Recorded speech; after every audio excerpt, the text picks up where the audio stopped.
Welcome, high school hockey fans, to another state tournament edition of This Week in Wisconsin Prep Hockey. Tonight we will be talking about the Division I semifinals, starting off with Notre Dame Academy and USM. And who wants to talk about this one first? I will. USM got off to a quick start. They scored 2 goals and had a 2-0 lead. And I believe that was in the first period, if I remember correctly. And we kind of jokingly talked about how Notre Dame coach Corey McCracken was probably blistering the paint off the walls in the locker room to try to get his team to perform at a more, expected level for them. They were maybe a little sluggish in the early going, but USM also played very well in the first period. And it helped because Notre Dame came out in the second and scored a goal to cut the lead to 2-1. Yeah, Notre Dame came out, and I don't think the puck left the USM zone for the first 4 or so minutes of the game. And then for the rest of the first period, it was all USM. Burglar said that's when their fans arrived because the USM crowd got a lot bigger about 5 minutes into the first period. That's when the USM got their first goal at 5:03. Noah Egbali, he got another one at 9:41. Tyler Herzberg and Egbali came down on a 2-on-2. Both defensemen followed Herzberg behind the net. Herzberg hit Egbali, in front of the net with the puck, and there wasn't a Triton within 10 feet of him in the slot. You put the shot where you're supposed to put the shot, and you're going to score in that situation. So, 2-0 University School after 1. Notre Dame came out a lot more fired up in the second period. I think a good chunk of the second period looked like that first 3-4 minutes of the first period, where Notre Dame just controlled it, but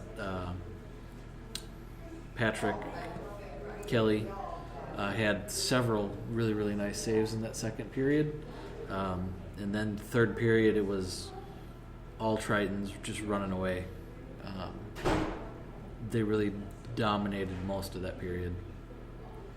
Yeah, like you said, Notre Dame was controlling the puck early on in that first period, and the first goal scored by Egbali was, I don't know if it's called a fluke. It's just he intercepted a pass in the high slot and just kind of spun around and fired a slap shot just right away, all in one motion. And I think it took Bo Buckley by surprise. He did not react well to it at all. I think the puck was on him and by him before he even knew that a shot was taken. And the second one, Egbali all alone in the slot, doing his best Joe Lorado imitation. But they just left him there. But after that, second and third period, Notre Dame really poured it on. Patrick Kelly, like you said, Bill, he kept University School in the game as long as he could. He was making ridiculous saves in that second period. It could have easily, Notre Dame could have easily gone up, 3-2 in that second period with the amount of pressure and the shots that they had in that one.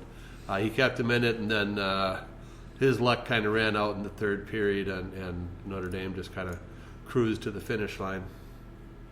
Yeah, I think that PK played very well in the first. He made some outstanding saves in the second. I don't think that he necessarily started playing less well later in the game. I think Notre Dame just got in his grill, and they had a lot of in-close scoring chances. And when a team as talented as Notre Dame gets in close like that, you're in for a rough day as a netminder. Well, and some of the people scoring the goals for Notre Dame were not the players that were doing it all season. Corbin Skinner had their first goal of the game in the second period. Charlie Weed had their second goal of the game. Sawyer Scholl, everybody knows him, he had the third. And Riley O'Neill had their fourth. Skinner, Weed, and O'Neill are not in their top 6 in scoring. O'Neill is 8th on the season. Skinner and Weed aren't in the top 9, which appear on their team page in the points listing. They're not top 2 lines, top set of defensemen type scorers, but they were the ones getting the goals for Notre Dame. And watching them take their shots out there and play those shifts, they did not look like low second, high third line players. No, and Charlie Weed's goal, I mean, he picked up the puck on his own blue line, skated up and basically, undressed a university school defenseman in getting around him and, in all alone on Kelly and just roofed the shot from in close. It looked like he'd been doing it all his life. Well, I don't. Yeah, he had 12 points on the season, 6 goals, 6 assists. And he walked that defenseman like it was something he does every time he's on the ice. Yep. I think these guys that you're talking about, O'Neill, Weed, Skinner, guys like that, I think they're just very complementary players. And if the big guns like Scholl or Poshak aren't scoring goals, these guys have the ability to step up and do it, where a lot of teams, the third line guys aren't big scorers at all. But I think on this team, these guys are very opportunistic. I've seen their names in the box scores before in games where they needed goals to win, and these guys have put them in. So I don't think it was totally, out of their realm to do so. Well, and one of the things that affects Notre Dame's stats is the fact that they did play the hardest schedule in the state this year. And if you look at the scoring leaders in the state versus strength of schedule, there's a gap there. A lot of the teams that play those just brutal schedules don't have the scoring leaders in the state, with certain exceptions. Brady Welsh from springs to mind. But, a lot of the scoring leaders in the state don't play brutal schedules all year, and they did. So, that guy's a 12-point player this season on the toughest schedule in the state. Mm-hmm.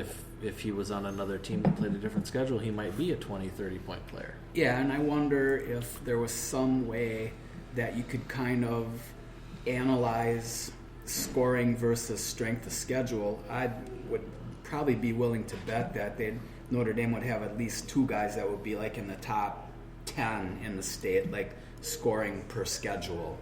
Mm-hmm. Yeah, I would not be surprised. And Noah Iqbali really stuck out to me for university school. Like, everybody knows who Tyler Herzberg is and Alex Thundercloud, but he had their first 2 goals. He assisted on Herzberg's goal in the third. He had a really nice game for them. He was everywhere. Yeah. But so Tommy Galefuss sends in the game reports for the boys and the girls team, and I post every one of those. And I've seen Noah Iqbali's name in there quite a bit for scoring goals, especially in the later half of the season. So it really doesn't surprise me. I think he's one of those guys where he wasn't really well known, but he was a player of the week one week, I believe. Yeah. So we had to look up how to pronounce his name. Yeah, later on in the season. But like you said, everybody knows Herzberg, everybody knows T-Cloud, guys like that. Noah definitely stepped up today and got 2 big goals for him and got the game started off right for him. Yep. Ended up being 5-3. No empty netter. They didn't really get much of a chance to pull the goalie. So 5-3, no empty netter. And then we moved on to the second game of the day, which for a while looked like it might never end. Chippewa Falls and Verona. Verona won 1-0 in the second overtime period after a total of 68 shots were taken in the game. 37 saves for Bridger Fixmer of Chippewa Falls, 30 for Caden Grant of Verona. Let's put an asterisk after that. 68 shots were credited by the WIAA crack scoring staff. Yes, they did not give Fixmer any saves in the second overtime, despite the fact that I've seen the replay a couple times now. He had at least 3 on the play where Verona scored. Yes, I was standing directly above him. He stopped the initial shot. He got the first rebound with his blocker. He got the second rebound with his leg pad, and the third rebound was batted out of the air. Yeah, and he couldn't get anything on that one. So yeah, there was 3 saves. He got credit for none of them. And that's the kind of the classic. The goalie is sprawled out, throwing everything he can at the puck. When you get it with your leg pad, it pops up like that. And at that point, for Walker Hasig, it's kind of like hitting it off a tee. I don't know how hockey players manage to do that, because every time I have ever tried to knock a puck out of the air with my stick. I've whiffed on it entirely. So that's baffling to me. But yeah, that he baseballed that into the net. We had one in the D2.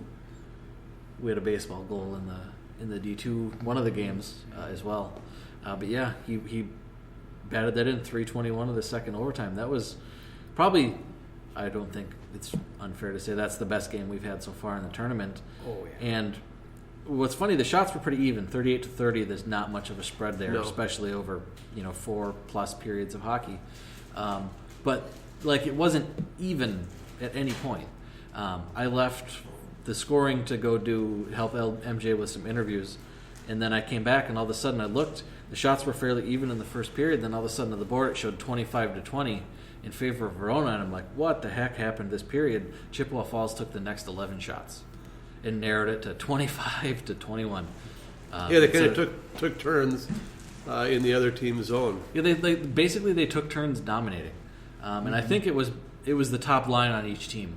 When that line was on the ice, opposite not their counterpart, when they were against the second or third line for the other team, they just kind of dominated, held it in the zone, and then they would switch, and the other team would do it. It's kind of an interesting.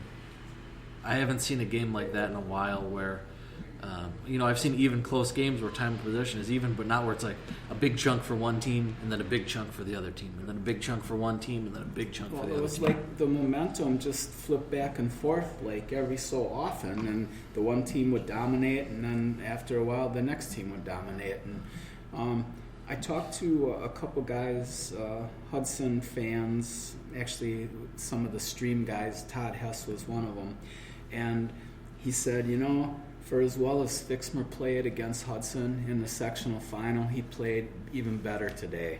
And I think the whole team did.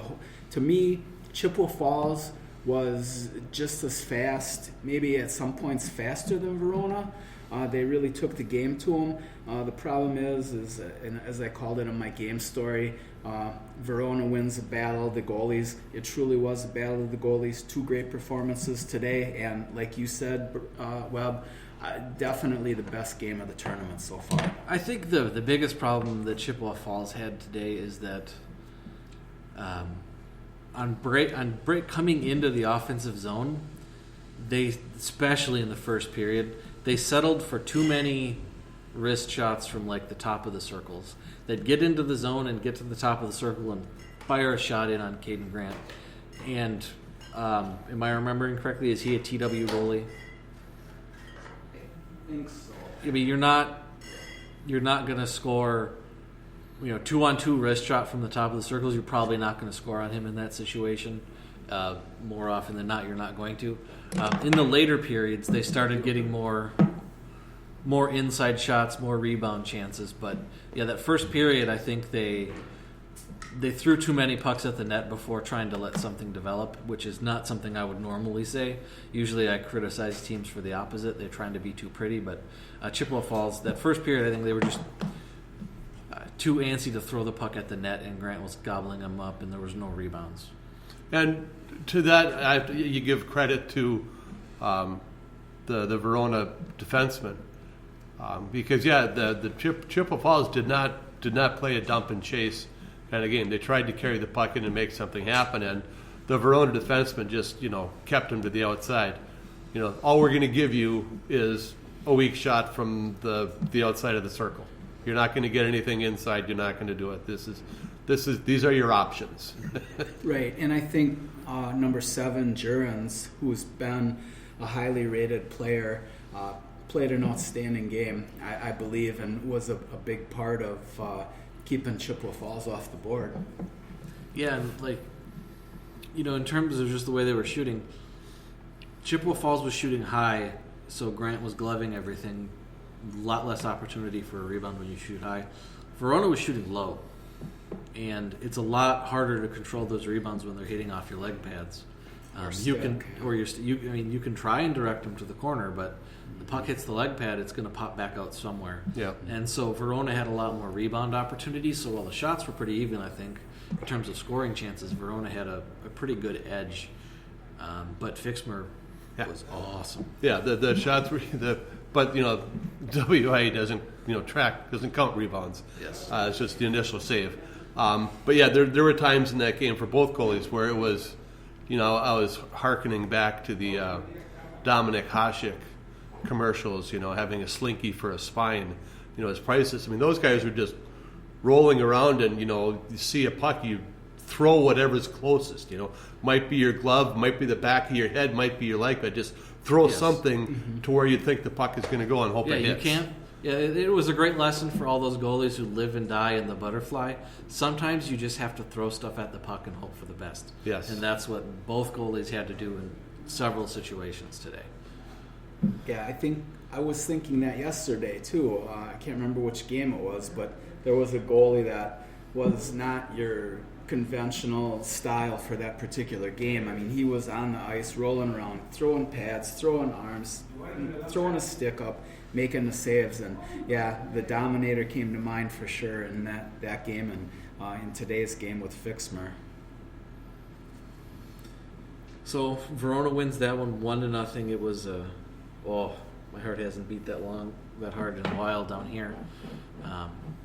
Chippewa Falls brought a great crowd. Their "We Are" chant at the start of the tournament, or the start of their session, was probably the loudest "We Are" chant I've heard in a decade. That first "We" nearly knocked me over in our suite.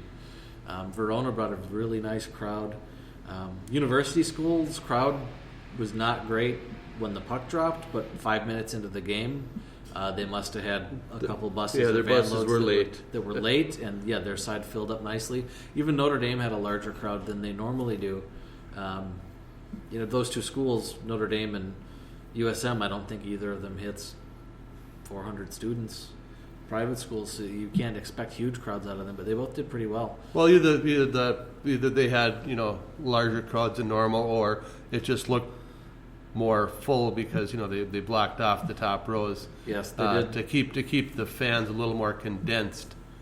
They blocked off the top row, the top 8 rows around the upper bowl on one side, and the top 6 around the upper bowl on the other side, which I thought was actually a great move by the WIA because it did make the arena feel.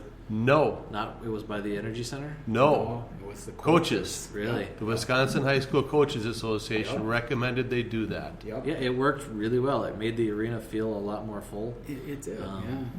And when you're looking at actual overall seating capacity. I looked it up. The capacity for the Energy Center is 10,000 when set up for hockey. Those seats, in terms of capacity, didn't take it below 9, I don't think. I don't know that there's that much up there, maybe 8. But yeah, it felt really good. The second game, that was probably one of the bigger sessions we've had in a long time in terms of attendance. Mm-hmm. And it was very loud, very exciting, and like you said, your heart was pumping. Mine was too, and I was just sitting there watching, kind of living and dying with every save or shot, on both sides. And it was a great game. It was a classic high school hockey game. Yes, and the Wisconsin Prep Hockey support staff was making fun of me and because I'm standing up on the platform there with the camera with the big ass zoom lens, and look, he's not taking any pictures, is he?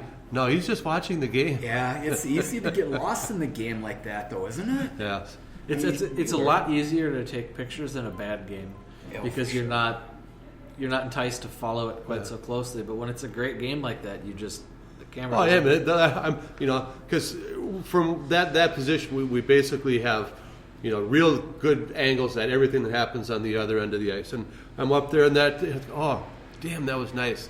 Oh, I should have had a picture of that. That's what Nikki said. Grandpa said, I probably should have taken a picture of that. No, this is no overstatement, no exaggeration. If you were there, you know what that game was like, and if you weren't there, you missed a great state tournament game.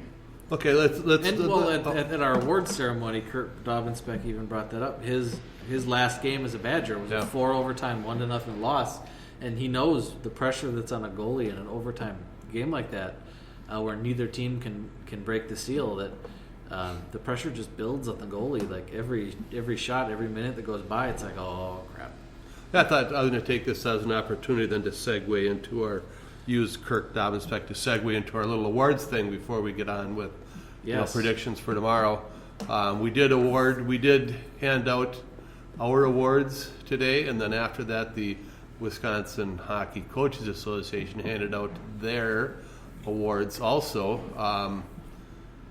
Which one do you want to cover first, ours or theirs? Let's do ours first. And first of all, before we get into this, I just want to say that normally MJ Hammett is our MC at these events, but he had prior obligations working for the Janesville Jets down in the North American Hockey League.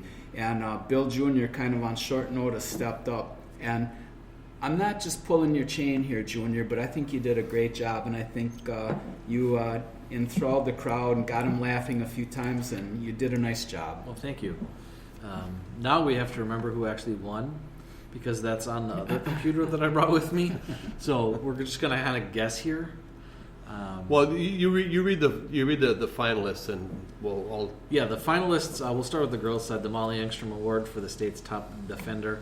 The finalists were Annika Olson of Eau Claire area, Bailey Williams of Western Wisconsin, Chalice Prohaska of Central Wisconsin, Lily Akola of St. Croix Valley, and Lucy Drugas of Superior. And It was the winner tall one. was Chalice Prohaska. Chalice Prohaska The tall one, Central yes. Wisconsin Storm was the who winner of that one. Pete Susan said that was the first defenseman that ever won that award for them.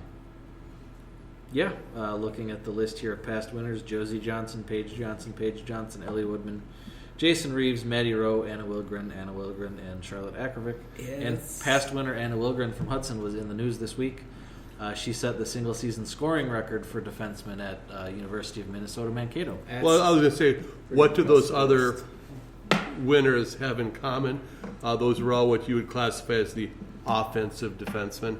Yes. High-scoring defensemen. Prohaska is not. She's a defenseman. She plays defense. And she plays. Was it on Team Wisconsin? Maybe. I'm thinking I'm somebody else. No, she didn't get to play Team Wisconsin. They had a 2-day tryout, and on the Saturday of the tryout, she was at the state track That's meet. right. Yeah, I'm sorry. Yeah. So by the time she arrived for the tryout, the decisions had pretty much been made.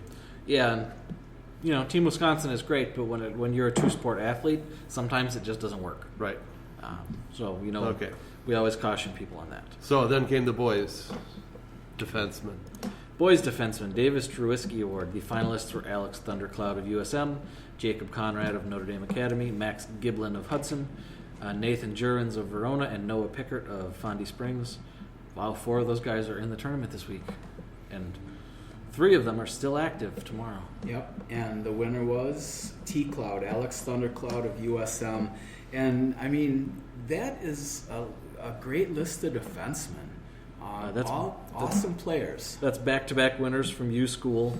After the previous 2 years, we had back-to-back winners from Hudson, Chase Blackman and Jordan Halvis, and now it's Casey Ripke from U School last year and Alex Thundercloud from U School this year.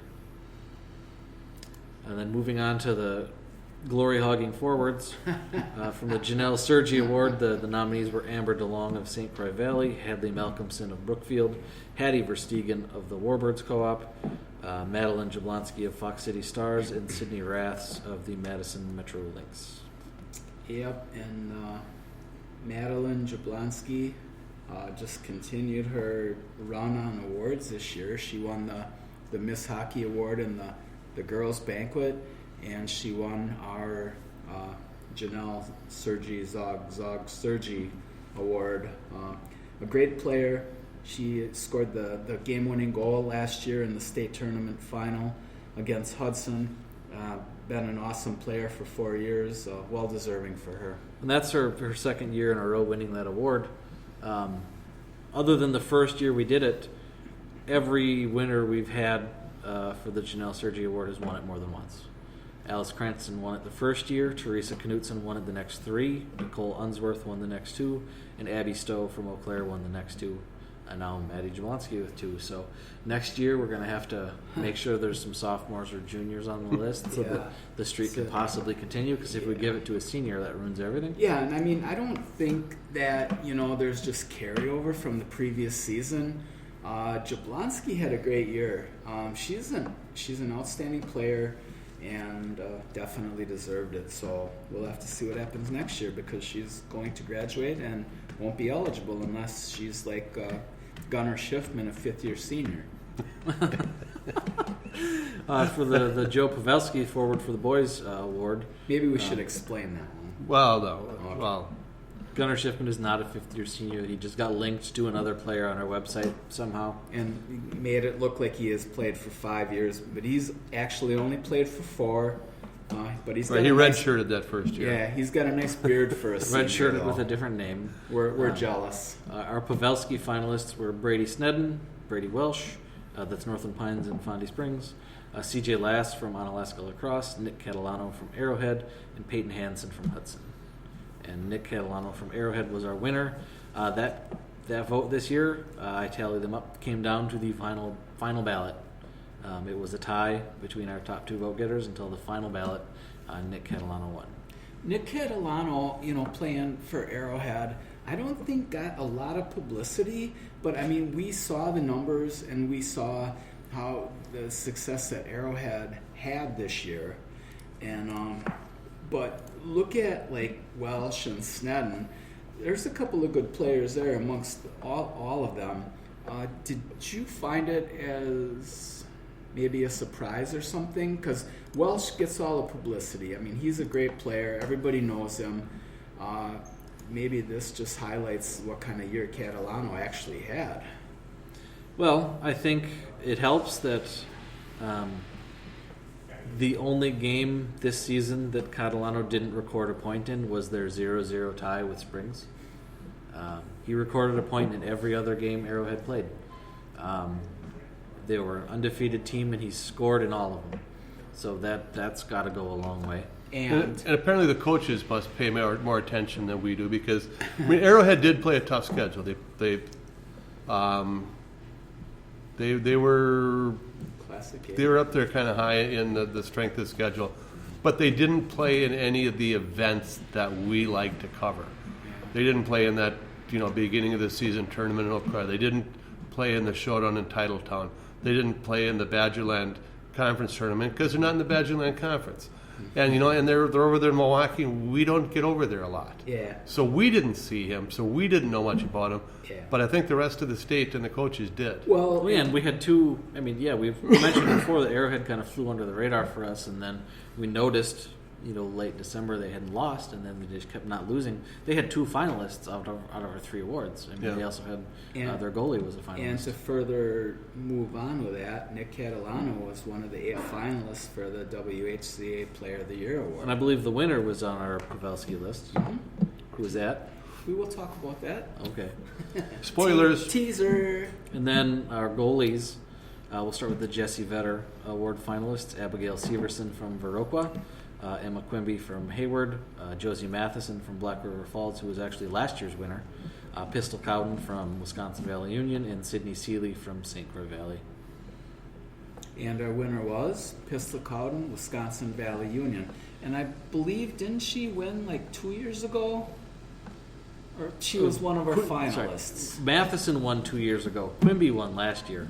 So she was a finalist last year, but she wasn't a winner. Oh, so okay. The 2 previous winners were in the field again this year, and Pistol Cowden won. And I just want to, because I've mentioned some other past winners, Erin Connolly, who won for the Lakeshore Lightning in 2015-2016, is finishing up her senior season at UW Eau Claire. Yeah. She has played now, the last I checked, she had played in 102 games. Mm-hmm. She had 20 shutouts, a save percentage better than .930, and a goals against average of like 1.6 or 1.7 in her 4 years as a starter at UW Eau Claire. So she has had an outstanding career in college, and she was a great goalie in high school. I know her dad, Brian, very well. They used to come up and play against Emily's, my daughter's team, when they were like U10s or something like that. And she told, Brian, he was coaching at the time. Well, she's not very good. Well, she's really good now. And Pista Cowden has had a heck of a career for Dan Bauer at Wisconsin Valley Union. I've heard people say that she is the best goalie in the state, and according to our voting here, that proved out. Yeah, it's probably would the voting have been different had it been done after Abigail Severson played Maybe a 122-minute game? Yeah, maybe. But we don't know. But But- it's a regular season award, and all these goalies did great. Obviously, 2 of them had won it already. Cowden brings it in this time. I think the goalie crop has gotten very exceptional the last few years, and kudos to our players for being there, and kudos to the coaches that are helping better their games, and it definitely shows with the field of finalists that we had this year. Yep. Then moving on to the boys' side for the Kirk Dobbins Beck Award. Thanks to Kirk for coming to the ceremony again this year. That was very nice. He's a genuinely nice guy. Yes. He is. And I think it almost seemed like it pained him to talk about what he did, but I think he was just trying to say, I played in an OT game like that, and we lost, and I know how it feels. Yes. And I could have given a more full introduction of his career, because I got the 9 years AHL, ECHL. I didn't mention the IHL because I just assumed nobody was going to remember the IHL. Yeah. Well, some of them old timers would. But yeah, our finalists for that were Adam Prokop of Wausau West, Bo Buckley of Notre Dame Academy, Berger Fixmer of Chippewa Falls, Caden Grant of Verona, and Mark Marino of Arrowhead. And 3 of those 4 guys played today. They did. And 2 of those 4 will play again tomorrow. And our winner for that one was Bo Buckley from Notre Dame. And he didn't run away with it, but second place was more than a few ballots away. So yeah, he had a good performance there, and he played. Lots of goalie split times. Notre Dame has had goalie split time before. He put in 872 minutes for them against the hardest schedule in the state. So very deserving. 938, 1-2-3 goals against average. So yeah, he had a very nice season. Yep, and he's been pretty much their starter, or a more or less regular guy since his freshman year. And I have to say, I'm like jealous of his hair. He's got a great do for sure. So, and he's also a great goalie. Congrats to Bo Buckley and the rest of the guys. I mean, there's a bright future for Fixmer, who I believe is only a sophomore. Fixmer's a sophomore, Prokop's a sophomore. Yeah. I believe Buckley, Moreno, and Grant were seniors. Yeah, so, I mean, we've talked about Fixmer. He's the real deal. And I think for a lot of teams, the future is quite bright in that for them. And well, like I mentioned, how we have repeat winners in terms of teams for the Defenseman Award. No team in the 8 years we've given it out now has won the Kirk Dobbins Beck Award twice.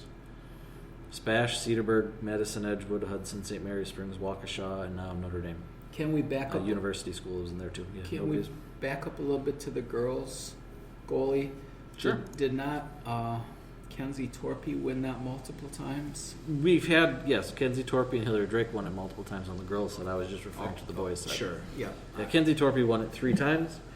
She had a nice career herself over at St. Thomas in Minnesota. So yeah, those were the 6, the primary voted on awards. And then we had our 2 unsung heroes.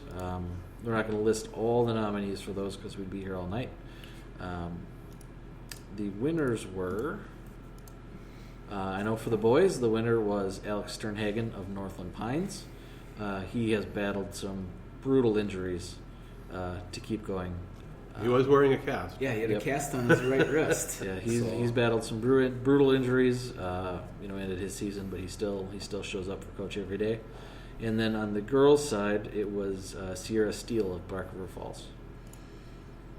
Yeah, and I almost think in some ways these two awards carry more weight than the other ones because now you have Rachel Bible Kenyon, and Adam Burish, who are two players that are known to do whatever it takes to play the game and win, are actually selecting the winners for this particular award. And I think that's a great honor for the kids.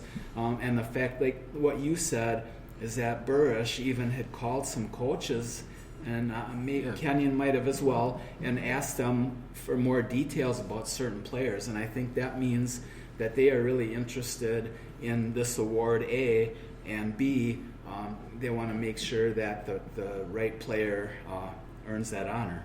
Well, he's got time on his hands when Patrick Sharp is in the in the booth instead of him. This on Adam, but he's a good guy. And thank you to Adam Burish and Rachel Kenyon for lending their names to these awards, plus all our other awards. We really appreciate it. You are all great ambassadors for Wisconsin hockey, and definitely these awards are honors for the kids that win them today. Yeah, and I even saw Janelle Sergey shared some pics because the last Northland Pines team that was at state was 2004. That was her senior year. She shared some photos on Twitter, a little throwback for Northland Pines. She was on that team. BJ Gottsacker was on that team. Yeah, that was a good one. Yeah. Can't believe that it's been that long, but if you think about it, that's why we have two divisions. Yeah. Like every other sport. Yeah. All right. No, your other awards that you went to. Yeah. I went to the Wisconsin Hockey Coaches Association State Tournament Award Ceremony. What was for dinner? What was for dinner? We had Tuscan chicken, linguine with clam sauce, green beans and carrots, and salad. It was very good, actually. Want to thank the Hockey Coaches Association for inviting us, and they also mentioned that Burglar really needs to get his butt down there sometime and show his face because he doesn't ever come to them anymore, and they kind of miss him. So yeah, we had there was a great crowd. There was pretty much the place was packed. I mean, there was probably 250 people there. It was a good showing.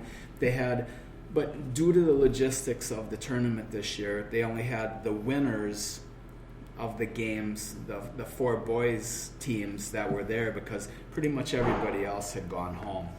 They're not going to hang around for 2 extra days or an extra day or whatever. So Springs, Pines, Verona, Notre Dame, they were all there. The Player of the Year candidates and other people were involved. The Player of the Year award was won by Brady Snedden of Northern Pines. Had a great field to compete against, but he took home that award. The Bob Johnson Coach of the Year award was given to Carl Valamont of Arrowhead, the aforementioned Arrowhead, who had the undefeated one-tie season in the regular season. They had a great year.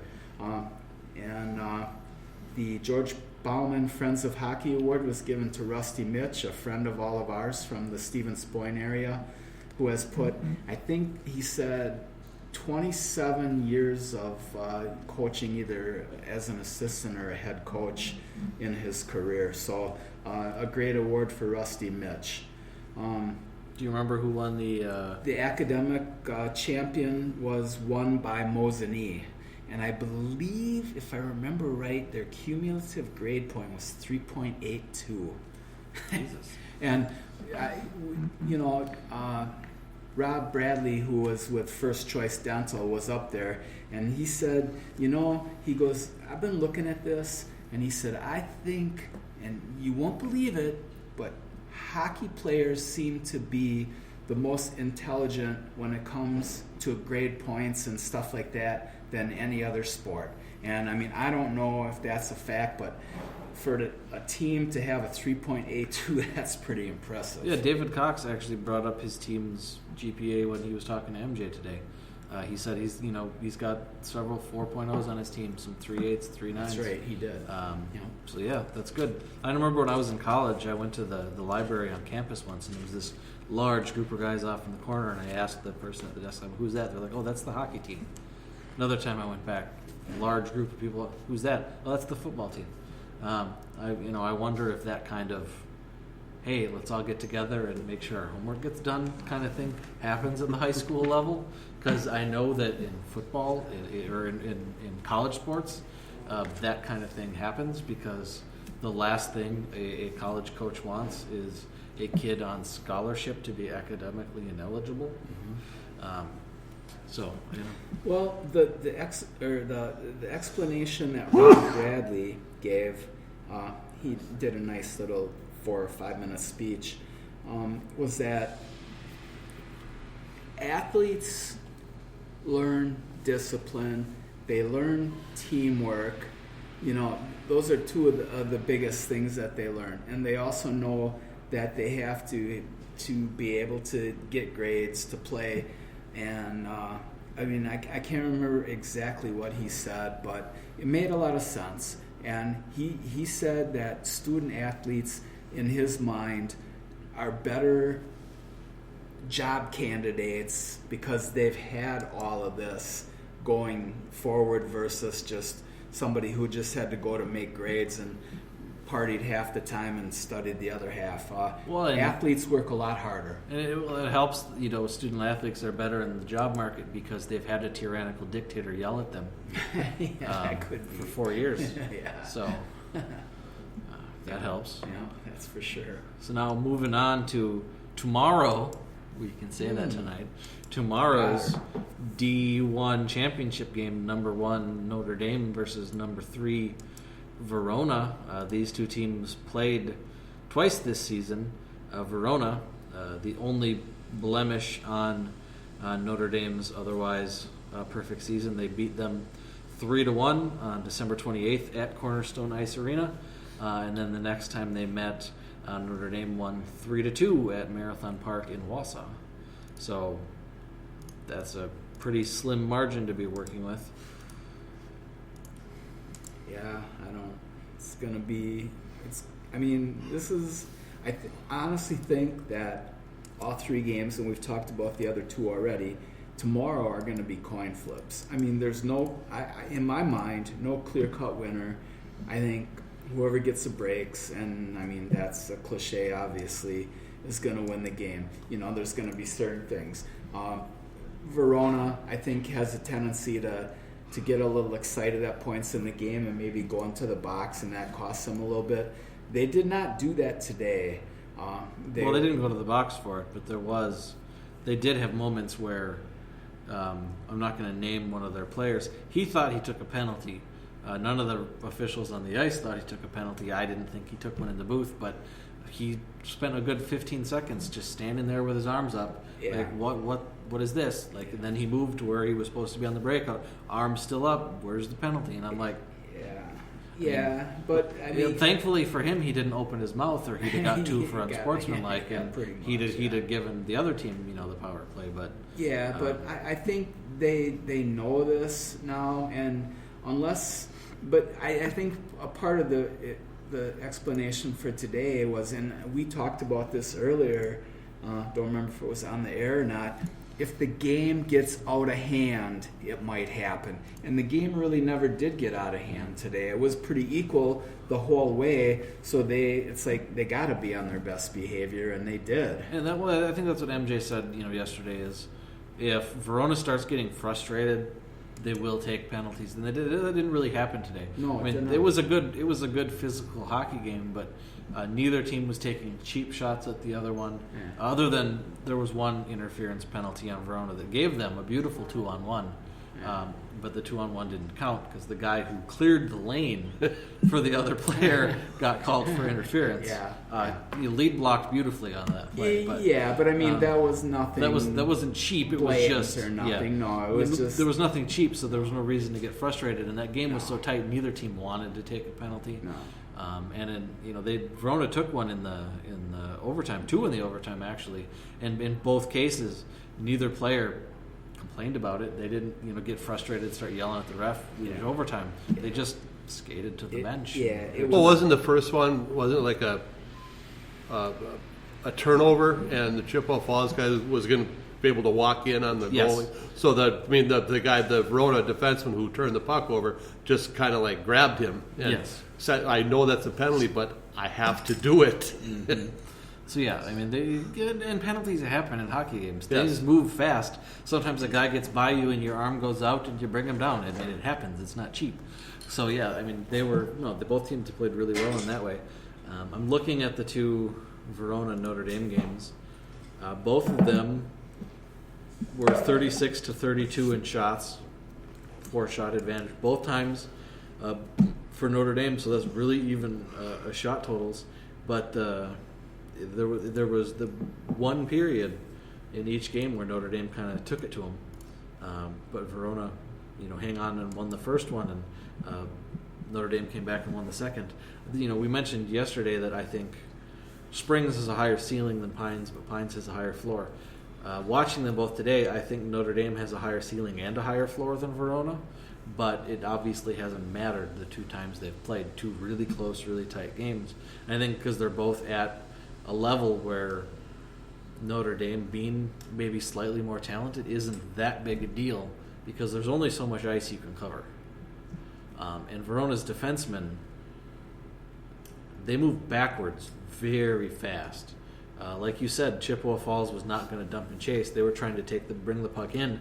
And I think the two Isaacs, Fournette and Lindstrom, were used to getting around defensemen and then making a pass out front because they tried several times where they got around that defenseman in the corner and then they made that pass out front. But like Verona was giving them nothing. And I think that was a play that they normally have at least some success with.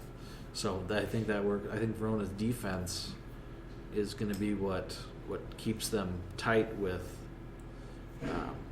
Notre Dame, and then obviously they got Rufinacht on forward who can score, not at will but plenty. No, but they have more than just him. I mean, Hasig has been a big scorer for them too. I don't know the exact breakdown of all their top players because I don't know Verona that well, but 5 and 9, they're pretty good forwards. Jurens is a good defenseman, and Caden Grant has played a hell of a year. I've seen him play, I think, 2 or 3 times, and he's always looked pretty stout. 5 is Rufinacht. Yes. 9 is Walker Hasig. So yeah, they're both excellent, and they're both. Yeah, and Rufinacht's a senior, Hasig is a junior. Yep, and I mean, I think there's good depth on both teams at the forward line. You're talking probably 5 or 6 or 7 kids that can score when they need to, versus having a team that just the first line scores and that's it. Well, these guys have good spread scoring throughout. Well, what's interesting about their scoring punch, their top 5 scorers on the season all have more assists than they do goals. Which is not something you see every day. No, top 5 scorers, Rufinacht, 48 points, 20 goals, 28 assists. Hasig, 37 points, 14 goals, 23 assists. Leo Renlund, 35 points, 10 goals, 25 assists. Conrad Moline, 32 points, 13 goals, 19 assists. Nathan Jurens, 31 points, 13 goals, 18 assists. Their top 5 scorers all have more assists than they do goals. So they spread it around. They spread it around. They're happy to dish the puck, and that tells you that they've probably got a lot of 2-assist goals. They're very fast. Notre Dame is very fast. I mean, there's not a lot to choose from in this game. It's Well, let me ask you this. Pretty even. Which of the 2 games today was more physical? Because one of these teams have an edge over the other one if they come out banging. I think the second game was more physical. That's what I thought. But not like significantly so, but a little bit, yeah. I think Verona has the edge if it's good banging, if you know what I mean. If they're not getting crazy frustrated, then it's going to turn bad. But if they're just like, during the course of the game finishing their checks, yes, that kind of yes, then I think Verona has a slight edge there. But if, Notre Dame will make you pay if you're out there trying to bang and you're missing the checks or you're doing something silly. Notre Dame, I think, is Well, that can't happen if you try to be, extra physical with the other team because you think that'll give you an edge. If you make a misread on a check, all of a sudden you're out of position and the guy is behind you. Well, and what happened in one of the games today where I pointed out, too, there was not a scrum, but a scramble in front of the net, and one of the players, skated right over the puck to hit somebody. It's the rebound came to him, but he was so focused. He already decided he was going to hit this guy that he just skated right over the puck. Which that was in the Notre Dame Academy game. It was in the USM zone, and a Notre Dame Academy player, the puck was right in front of him, right in front of the net, and he decided not to hit the puck, but to hit a player. So that kind of thing probably not going to help. If you're talking about trying to be physical. Yeah. You have to remember where the puck is. Yeah, other than that, I think Verona normally will play a little bit more of a physical game, but Notre Dame is not afraid to. What I saw in the sectional final against Beaver Dam, Notre Dame 2-0 win, Beaver Dam came out early in the game and just hammered on Notre Dame. And I think to a point that frustrated them until they figured out that let's just play this to our advantage, forget about what they're doing, and try to score some goals. And I think Notre Dame is very capable of doing that. So it's possible you might see something like that happen in tomorrow's game. What the heck just happened? I'm just, while we're recording, following along on our Twitter feed. I follow along, and a woman named Ann Fixmer Prokop, who lives in Wausau, retweeted the congratulations for Bridger Fixmer on being a nominee for our award. Are Adam Prokop and Bridger Fixmer related? That's weird. We'll have to check that out. We're going to have to check that out. Are Tyler Hunt and Gunnar Schiffman brothers? We don't know. Are they the same person? Oh, yeah. Did Tyler Hunt graduate and change his name to Gunnar Schiffman and start over Gunnar, as a freshman? Gunner's got a hell of a beard for an 18-year-old. Yeah. So who you got? We did this the other games. Who you got? Burglar? What do you think? I think that Verona is going to come out to try to play a physical game and get Notre Dame off of their game. Whether it works or not is debatable, but I'll go with Verona. I saw it happen against Beaver Dam. I think it threw Notre Dame off for probably a period and a half, and then they kind of decided that they just needed to play their game and forget about the physicality of it. Could very well happen tomorrow. Literally, this is a coin flip. They both have scoring punch at forward. They both have talented defensemen. They both have great goalies. They both have coaches who know what to do and how to get there and how to win the big game. I don't know.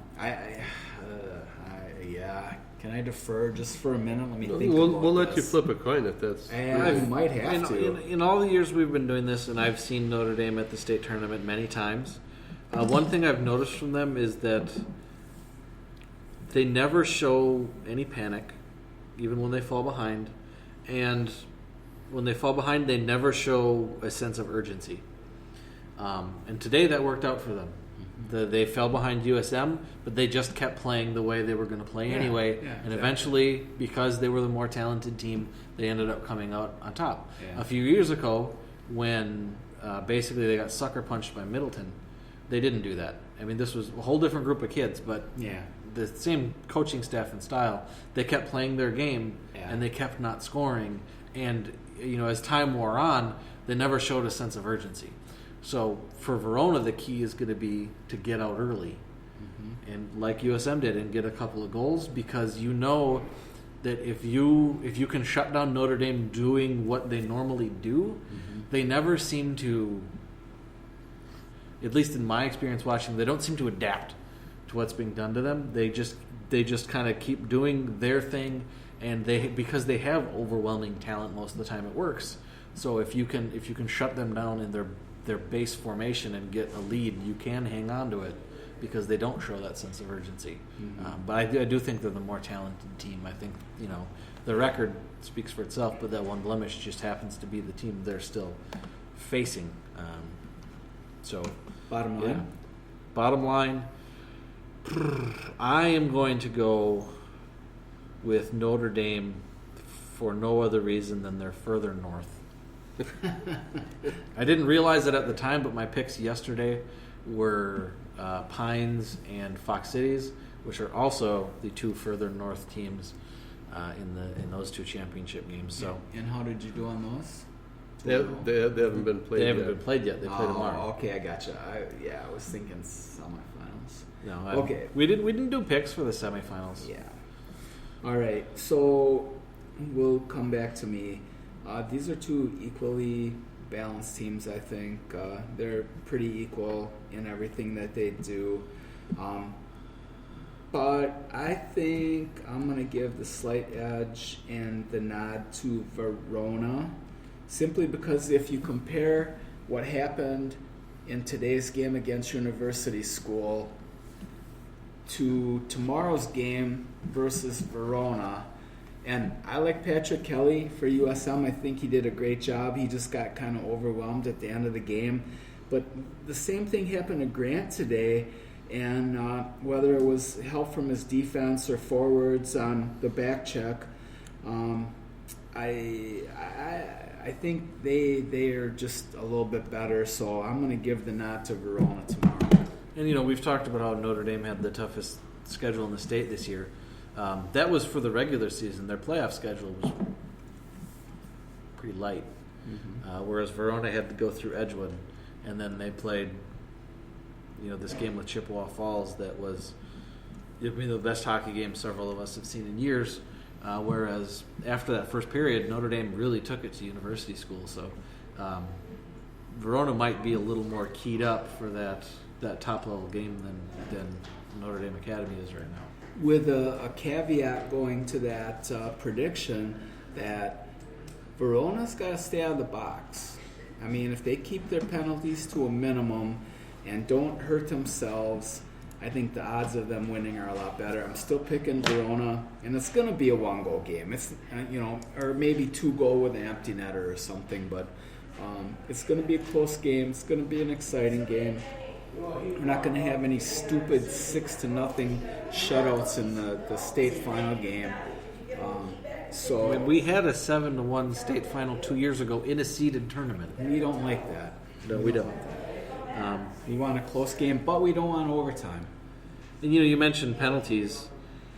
Notre Dame Academy had 132 penalty minutes in their regular season schedule. Verona had 323. They had 190 more penalty minutes than Notre Dame Academy did. Yeah, they're excitable boys at times. That's not going to help them. No, they got to stay up. Well, if you're talking regular season, you're talking the regular season where Notre Dame converted 50% of their power play opportunities. Yeah, that's a double killer, right? Half. That's a lot. That is nuts. That's got to be by far the best in the state. Yeah, I thought Pines was good. They were 37% in the regular season, 42 in the playoffs. Yeah, generally speaking, anything over 25% is outstanding. Yeah, it is. Verona was at 30% on the power play. 90% on the penalty kill because 323 penalty minutes. They had plenty of practice. Kidding. Oh yeah, it should be a good championship Saturday. We're going to see 3 good games. We've talked about the D2, we've talked about the girls, and now we've talked about the D1. So definitely going to be a good day for Wisconsin high school hockey. All right. I think that does it for tonight. You'll hear from us next Monday after all the championship games have played. So for Burglar and Trasher, I am Bill Jr. signing off on This Week in Wisconsin Prep Hockey.